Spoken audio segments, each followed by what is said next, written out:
soo dhaweyntan ayaa maanta magaalada Dhuusamareeb loogu sameeyay Macalin Maxamuud Sheekh Xasan gudoomiyaha guud ee Ahlus Sunnah wal Jamaaca kadib safarro oo muddo dhowr bilood ah ku soo marayay wadamo dibadda ah waxaana soo dhaweyntiisa ka qayb qaatay bulshada qaybaheeda kala duwan iyo mas'uuliyiin ka tirsan maamulka Galmudug una ugu horeeyay madaxa xukuumadda maamulka Galmudug Sheekh Maxamed Shaakir Cali Xasan waxa uuna sheegay in uu soo dhaweynayo ayna jiri doonaan kulamo kale kuwa oo lagu kala warqaadan doono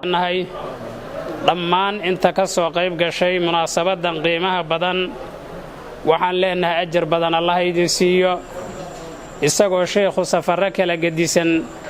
ku soo kala bixiyay wadamadan Aasiya iyo Afrika intaba waxaan leenahay sheekhaani mucadamka ah soo dhawaaw ku soo dhawaaw shacabkaagii ku soo dhawaaw meelihii aasaaskii aad samayday mirihii ka dhashay ku soo dhawaaw jazaakallaahu khayral jazaa umrigaaga ilaahay ha noo dheereeyo ilaahay subxaanahu wa tacaala annakana kuwii baariyaala ilaahay ha naga dhigo aan caasiyaal noqon marka sheekhaani mucadamka ah ku soo dhawaaw ayakoo ummadda gobolladani ay aad iyo aad ugu faraxsan yihiin imaatinka maanta aad timid oo ay soo dhaweynayaan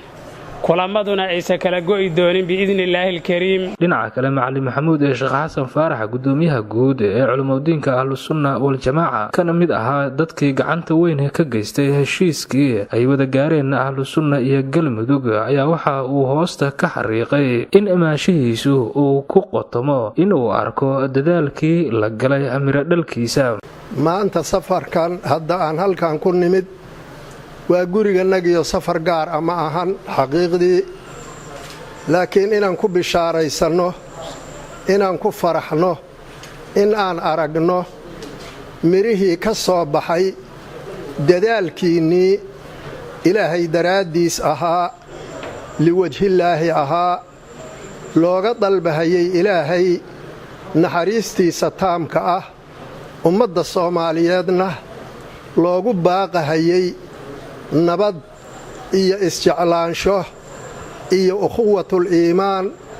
wax alla wixii tafriqa ah oo kala qaybin kara lahaana laga hor istaago